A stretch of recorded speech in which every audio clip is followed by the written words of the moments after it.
let's listen to some more. So if you're taking notes, he's talking about, let me put the banner up for those of you who are just joining, the state of politics in Barbados. This is the Right Honorable Frondell J. Stuart, QC, is a former PM of Barbados, and he has outlined his concern about confidence in the election process. That is something that is of should be of serious concern to Barbadians. He talks about the judiciary and the non independence, or that it should be independent, but it doesn't appear to be independent. And now he's talking about the DPP, where the prime minister was publicly criticizing the DPP's decision on a particular case, the office of the DPP, and the fact that we do not have an appointed DPP now going on probably near a year. So and those are he says these are very important issues that go to the heart of our democracy in Barbados. So let's continue to hear what is on his heart. And then we had the anti-defection bill passed in the House of Assembly. Corey Guinness said some of the laws that are passed make sense and others don't. And he's right about that. In fact, very few make sense. Anti-defection. Now, let me say this. The Democratic Labour Party has been at various times the victim of defections from the DLP to the other side. We've had two recent ones. I'm sure that those two names are very much in the forefront of your minds as I raise this point. When they were on our side, they were accused of every evil thing under the sun. And I, as I should, as chairman of the cabinet, defended them to the hilt. And if I had to do it again, I would. Because if you're accusing a man of corruption and bribery,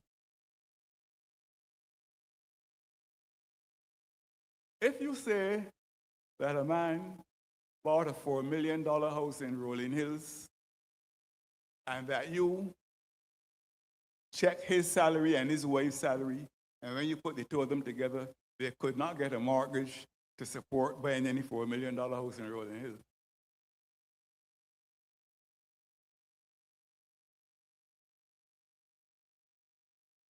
You must know what you're talking about. I did not know. But I defended my ministers as I should, and if I had to do it again, I would do it. For a simple reason. When it comes to corruption, I don't know where to look or what to look for. But I have no expertise in that area. So I don't know where to look. No, I don't know what to look for. If you say to me that Tom Brown is corrupt, I assume that you know what you're talking about and you know where to look and what to look for. I have no expertise in that area at all. For me, I came up in a modest little country church. I know Psalm 23 and Psalm 27 and John 3:16. Nobody ever schooled me in corruption, so I don't know where to look or what to look for. So if you know where to look and you know what to look for, and you can make those allegations, hip, hip, hooray. But I have to defend my ministers because I don't know what to look for or where to look. But we suffer defections. And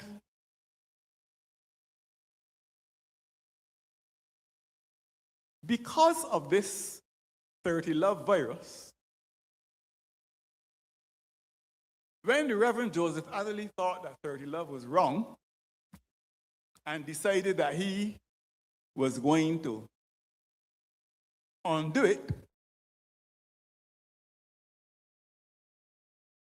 because it was so aggressive a virus, an election was called early to make sure that it was restored.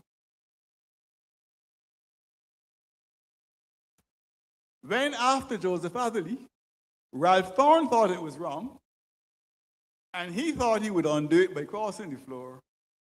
An election was once again called early to restore that 30 Love. So the code is 30 Love. Now, I read the legislation, this anti-defection legislation. It really caused me some horrors, I have to confess. This legislation says that if a man is expelled from his party or if he resigns, the leader is to let the speaker know. This is about party business, you know. The leader is to let the speaker know, the speaker of the house, and the speaker makes a declaration that the person has been expelled or has resigned, and the person has 14 days within which to start legal proceedings to contradict the speaker's declaration. And well, if he does not meet the 14 days, then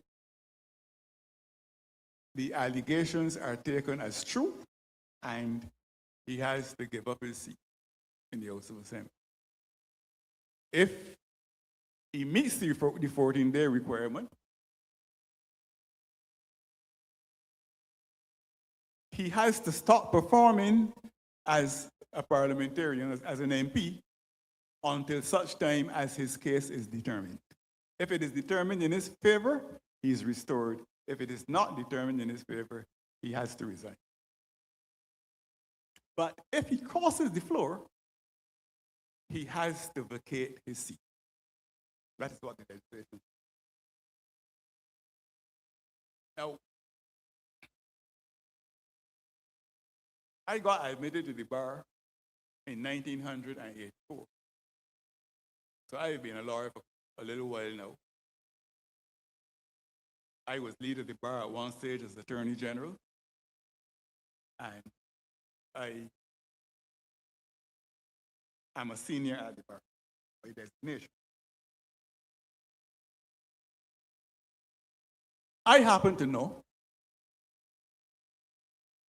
that it doesn't matter which political party you run for, and you win. The person who appoints you as an MP is the head of state. You can't step in that parliament and do anything until you go before the head of state and you are sworn in by the head of state. And because the head of state is supposed to be above party politics, you are not tainted by partisanship once the head of state appoints you. You are there to serve the people of Barbados once the head of state appoints you to sit in the House of Assembly. Or in the Senate, for that matter. But you can't go in there and sit down and say anything until the head of state appoints you and gives you the permission to go and represent that you are an MP. Now, in the legislation that I read, no mention is made of the head of state at all, you know. He does the appointing, but no mention is made of him. It is the leader, the party leader, and the speaker that has all this power. And if a man crosses the floor, he has to vacate his seat. Nobody says how he has to vacate it, because if the head of state appointed him, only the head of state can ask him to vacate it.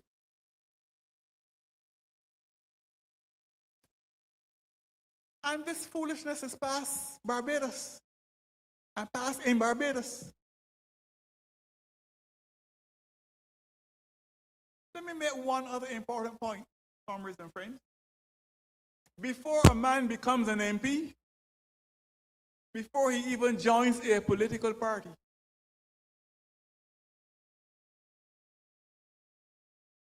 he is the beneficiary of all the fundamental rights and freedoms in the Constitution of Barbados. Freedom of speech, freedom of association, freedom of conscience, freedom of religion, and all the other freedoms that are contained in Chapter 3 of the Constitution of Barbados, the fundamental rights and freedoms. I think I see Mr. Kenneth Best in this audience.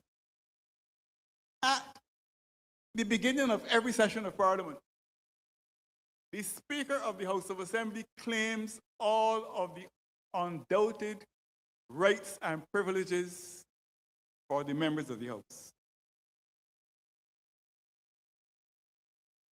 Those undoubted rights and privileges and immunities include freedom of speech, freedom of association, freedom of conscience. If somebody now comes along and says that you cannot exercise those rights, it means that you're flying in the face of the Constitution of Barbados, where those rights are enshrined and protected. I understand all the party feeling and so on, but we have to get down to the root of things. Every one of you on here this evening has freedom of speech, freedom of association, freedom of conscience, freedom of religion, freedom from forced labor, all that. You don't have to become an MP to get those things. In fact, when you join a political party, you are in fact showing that you're enjoying your freedom of association.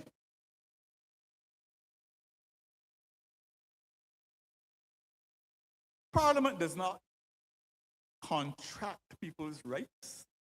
Parliament enlarges them. So even though you have freedom of speech, Parliament says you can go in there and speak and nobody can sue you for defamation. It enlarges the right of freedom of speech. Parliament also says one of the rights the Speaker claims for parliamentarians is freedom from arrest for any civil matter. All those rights are protected.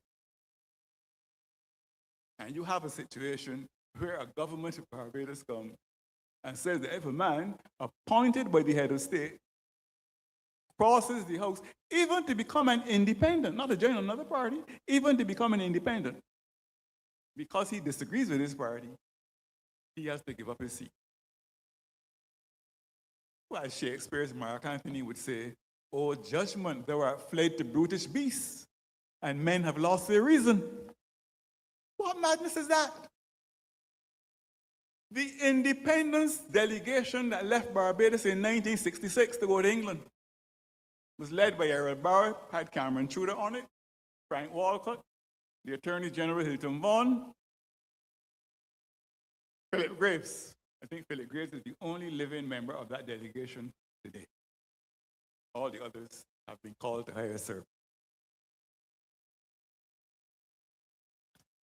Its legal advisors were Dennis Williams, who subsequently became Chief Justice of Barbados. And its external advisors were Sir Roy Marshall, a distinguished Barbadian legal scholar, and Professor Keith Patchett, who played a leading role in setting up the law faculty at Cape Hill. They were the persons who advised the government when that constitution was being put together. The Attorney General Hilton Vaughan and Dennis Williams were the local advisors, and Roy Marshall and Keith Patchett were the external. Even the opposition parties had legal advisors too. Ernest Dayton Motley, who was leader of the Barbados National Party, used to be called the Progressive Conservative Party, and before that, the Electors Association. He had three different names at different times. Had a crisis of identity.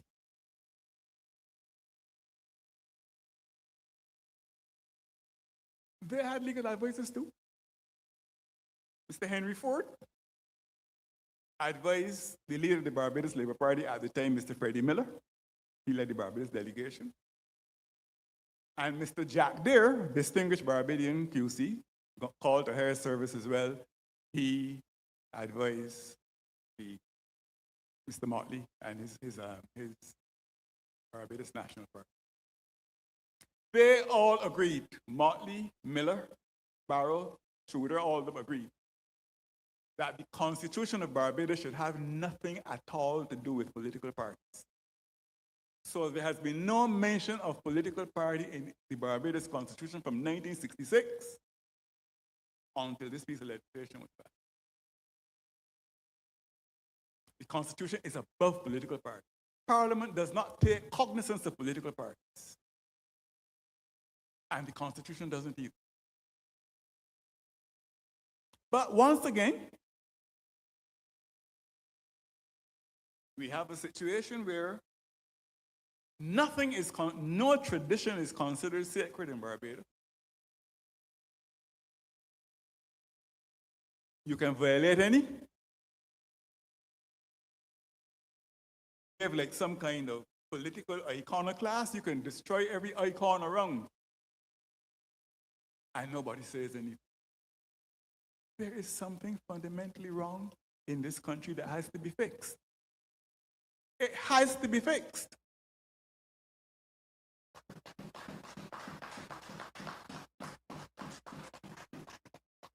We cannot continue to accept these things as though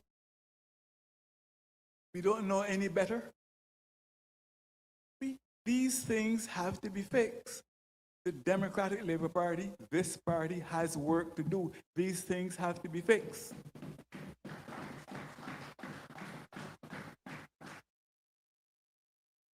If political party disputes are now being settled in the Parliament of Barbados, something is wrong.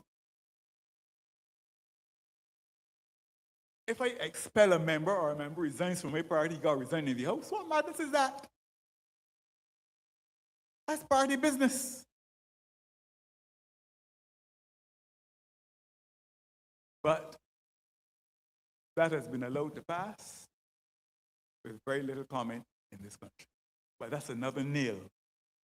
That's another nail in the democracy that was so hard fought for in the period leading up to 1951. That piece of legislation was introduced by Grantley Adams. He wasn't Sir Grantley yet, 1951. But it was really fought for by the late Winter Algernon Crawford, who was a member of Parliament for St. Philip from 1940 until 1966. Crawford, I've said it over and over again, could never live with the fact that he won the seat in St. Philip in 1940 by getting 115 votes. That tells you how many people could vote. If a man could win a seat by getting 115 votes in a whole parish, that tells you how many people in the parish could vote. And he determined to fight it until universal adult suffrage was introduced in Barbados in 1951. Hilary Beckles' History of Barbados makes the point that Crawford was the real aggressive advocate of this. That Grantley Adams seemed a little reluctant sometimes, but of course he was glad to introduce the bill when it came. Read Hilary Beckles' History of Barbados.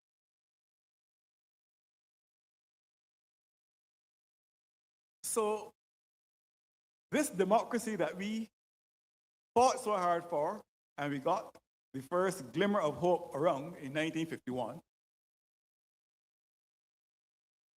and that we managed maturity until very recent, is now, I can tell you, under attack.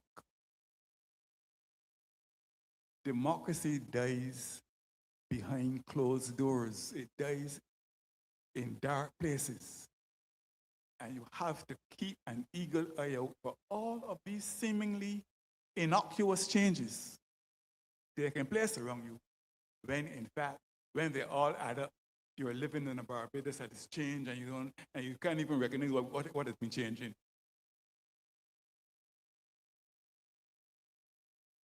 So that is my third area of concern, that anti-defection legislation. That has to be fixed.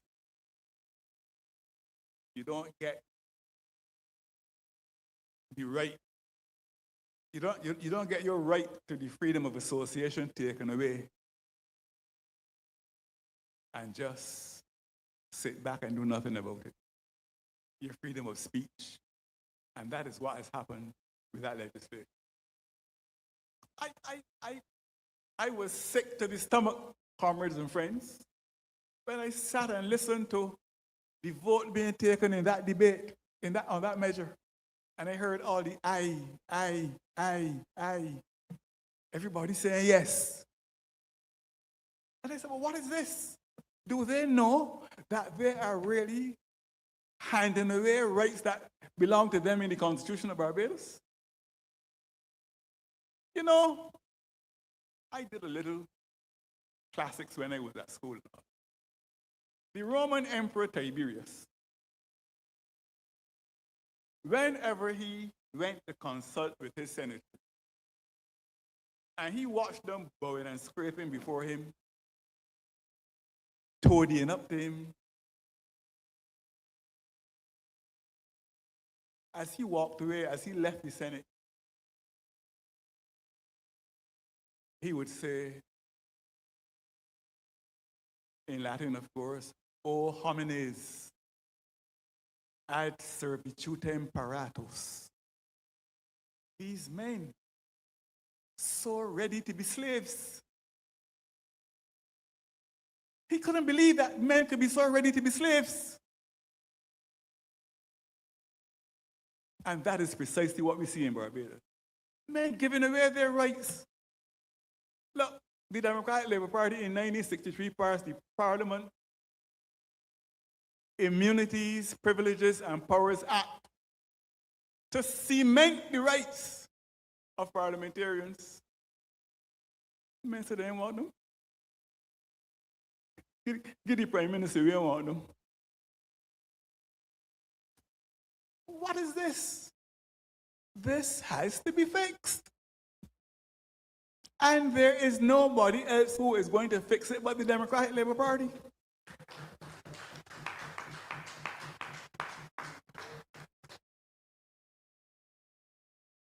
So that is the anti-defection law. So we dealt with elections, we dealt with the DPP, we dealt with anti-defection.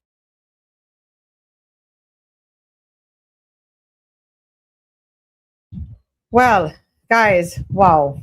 My goodness, this is getting better and better. I tell you, you you should be all getting ready to call now. This is your time. You've got to call in. The man says democracy dies behind closed doors, or democracy in Barbados is hiding behind is dying behind closed door. It's dying in dark places.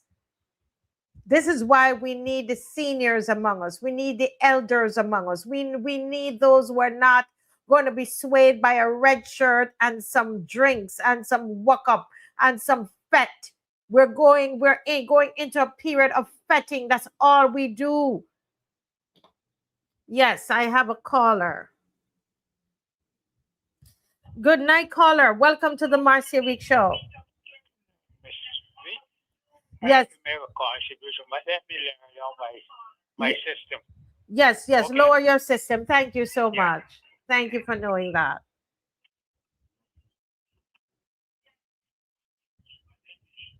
Guys, it's not too late to share up the live. If you've just joined, share up the live, please. Take a moment to share the live, please, so that others, we can all just eat up this Hello, table hello. tonight. Go right ahead, caller. Yeah. You still need to turn it down a bit. I'm hearing myself. Okay. I'll go again. Yes, take it all the way off. Turn it all the way off. Guys, in the meantime, please share. Please like and share. Please like it. Have you Yeah. joined? Have you liked yet? Have you liked the show yet? No. Please like and share. Go ahead, caller. Thank you for calling. Go Yes. right ahead. Yes. What I'm saying is this: Barbarians need to wake up. Too long we have fallen asleep. Our democracy has been upstairs for a long time. I remember in the 90s when Jack Deere and those were the big boys of the day in politics. They said that they was going to teach Barbarians the Constitution, as Mr. Stuart said. Barbarians need to be educated in civics. Yes. We throw out the baby with the bathwater. And when they brought that at the University of the West Indies at night, they had a meeting. They said they can teach Barbarians the Constitution. And I said, I got up and said, you all know and not teach Barbarians the Constitution because the average small man in the streets. Martin, if you take a copy of the Constitution and hold it in front of 12 Barbarians after what it is, they do not know. Many Barbarians don't know what the Constitution states in Barbados. They made constitutional reforms, and if you go back and look at some of the constitutional reform, you will see what's going on.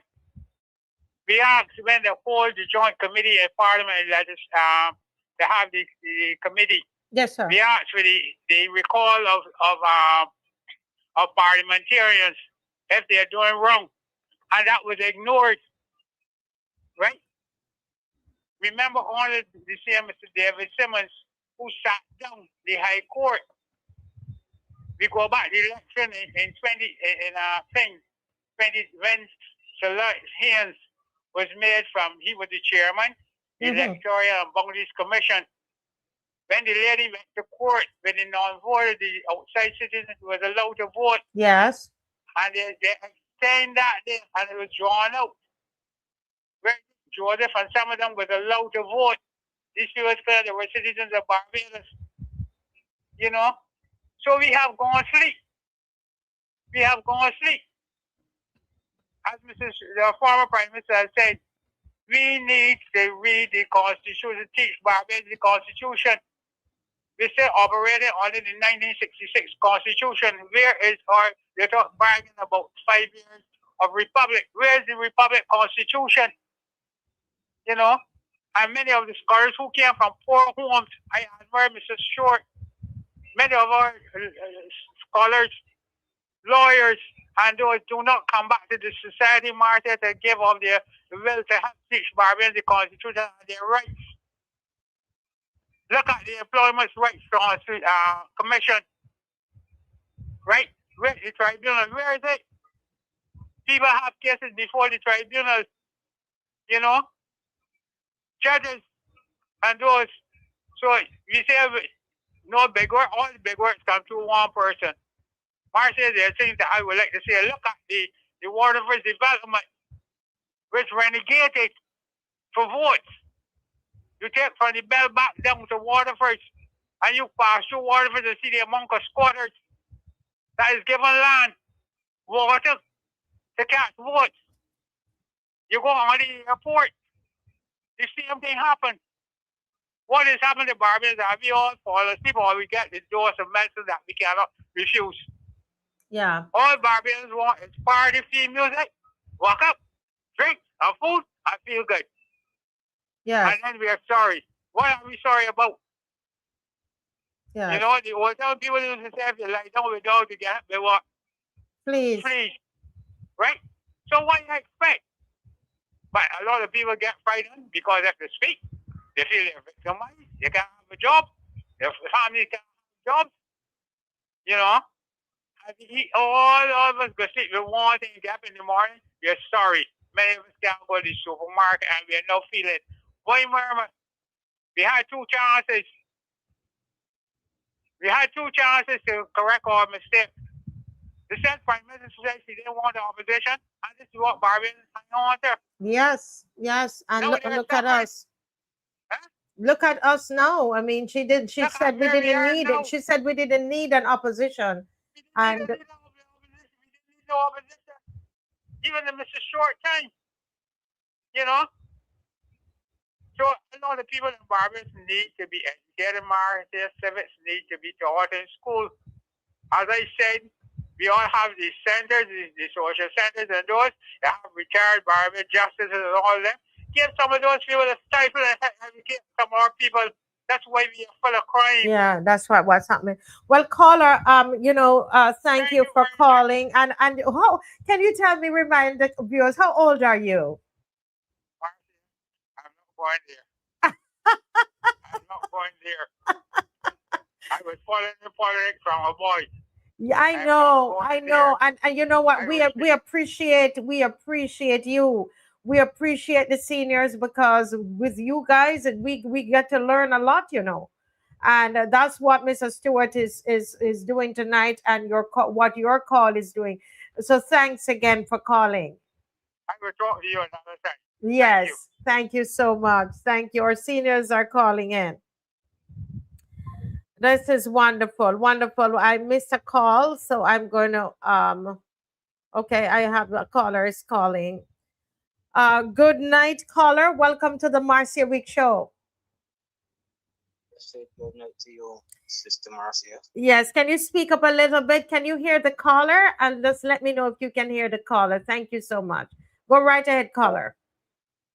Yes. I have you ever seen educated sheep digging their own grave? Well, they said sheep don't have much sense, so they could be educated and digging their graves.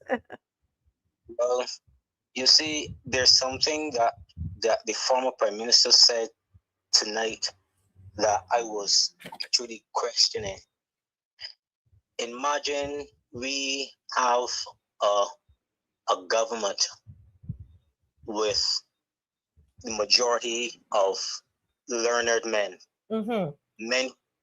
men and women who went to university to learn law, something that I have not even learned.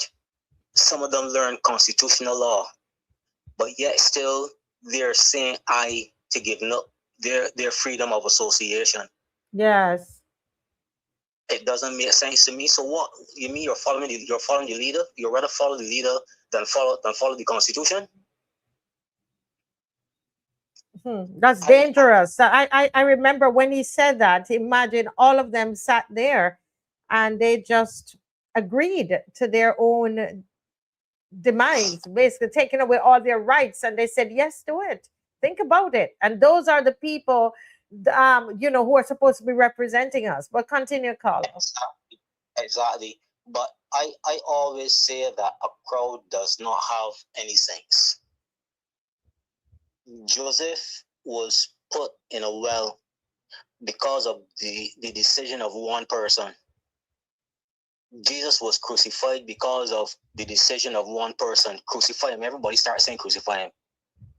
You know what I mean? One person said give up your rights, and everybody say, yeah, let me give up our rights.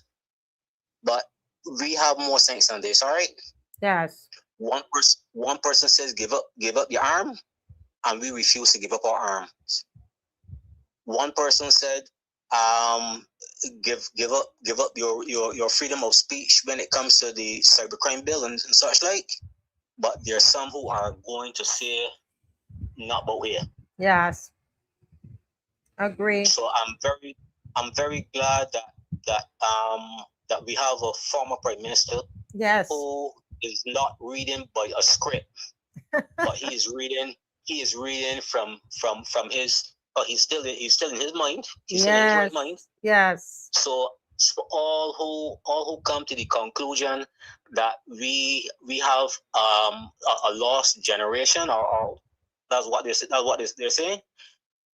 What I find happening though, I'm going to close on this though. What I find happening is that we have to be very careful of leaders who does not want us to listen to the more learned, to the past experiences, to cause us to hate them so much that when they have to speak, we don't want to hear he no more. A lot of people say they don't want to hear Stuart anymore. But look at the wisdom that's coming from this man. And I doubt very much that a lot of BLP stalwarts would sit down and listen to what this man have to say, all because of what somebody else say about this man. We have to wake up and smell the coffee, or not we can be saying yes like the 20.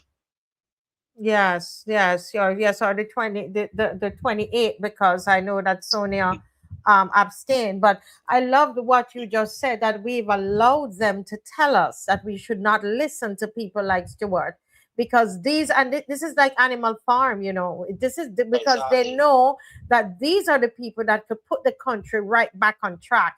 So we're not to listen. That's one of the reasons I had a full program planned. A full program. I went on the streets, I went into the oil fields, and I had all that stuff from St. Andrew to show tonight. But when I heard just about 30 minutes of him, I said, no way. We have to sit at his feet tonight and listen and learn. So, caller, I so agree with you. We will not allow them. But, caller, I love what you said there. Barbadians need to make up your minds. Do not allow them to tell you who you are to listen to and who you are not to listen to. Do not allow them to tell you. And I'm telling you, I'm gonna take this thing and get the editors to cut it up in as many pieces and send it all over. People will never say they did not hear the former PM. But let me give you a minute. I took up some of your time. Continue, caller. Take 1 minute, and then we have to go back to Mr. Stewart. Yeah, I want to take a minute to say this. You see the 30-0. The 30-0 says, should we listen to the 30? And I say no. 0 no. 0 no. No, we're not going to listen. Yeah. This is like a good plate of food. Thank you so much. There's a caller coming in. Okay, thank you. Callers, feel free to you can call back, All right, but there's one here that's calling right now. Let me go and get this call. Thank you, caller. Good night, caller. Welcome to the Marcia Week Show. Can you turn down any device you're listening to me on, so that we can we want to hear what you have to say, and we're happy that you've called. Yes, good night. You're on. Yes, you speak up. Go right ahead, please. Commissioner, welcome. Good night. I still call him the Honorable Sandel Jerome Stuart. Good night. I call you. I met you the day that David Thompson, when he came back from Grenada. I came back here in 2000. It was 20. Okay. I came back here in 1999. Then met Stuart and George Street with David. Okay. Yeah. And before I go any further, Nicholas Braffett met me at them. So I follow Mr. Stuart, etc., that whole crowd. I'm not changing. Now, there's a saying I remember that I always say, I wasn't there that in after. Long live the revolution, but long live Senator Stuart. Former Prime Minister Mr. Stuart. He is a political historian. I remember when he was attacked, that meeting in St. Peter. Carry on. So I sent you a video, Marcia, and there's a man in there called Tillman Thomas. The NDC didn't dump him until he go home, this and that kind of thing. You know, he's still like, he did it, but you know, I can't call it. I can't call it.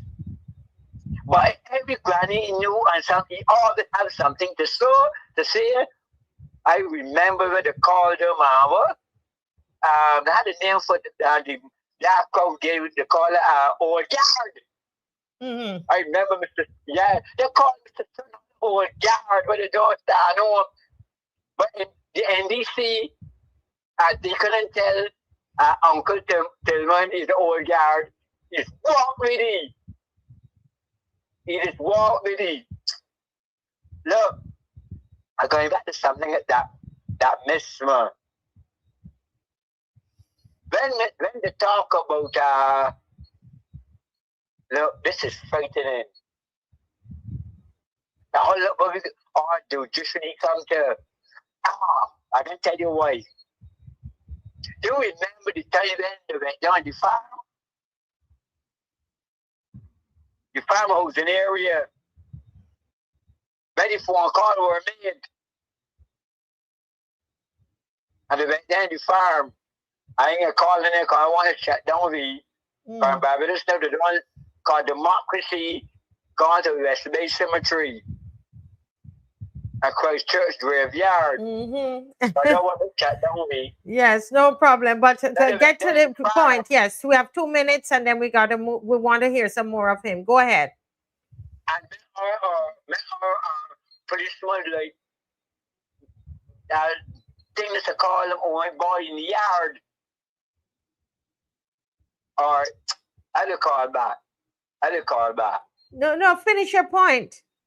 Finish it? Yeah, finish your point. Can you finish in a minute? Gaslit me. Oh, it slipped you. The point slipped you. But the point is that you're enjoying the show. You're enjoying. And I hope by tomorrow, when he gets it then, I hope the same meeting about Princess Margaret is on YouTube, and I could watch it.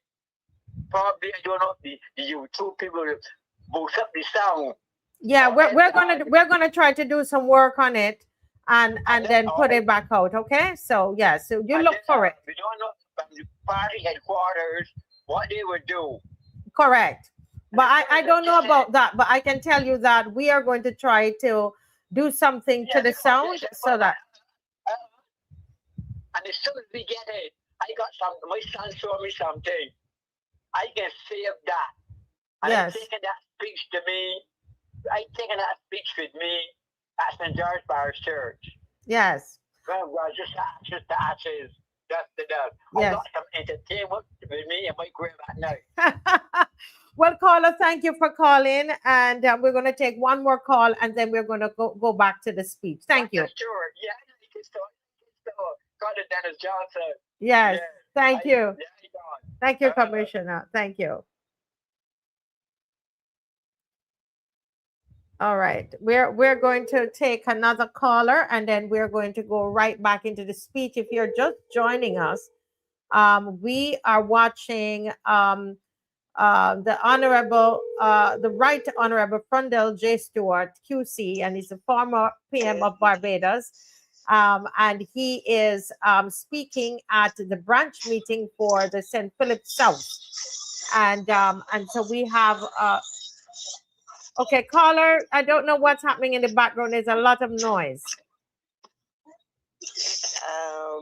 I'm not sure if we could do anything about it. Okay, well, go ahead, caller. Thank you so much for calling.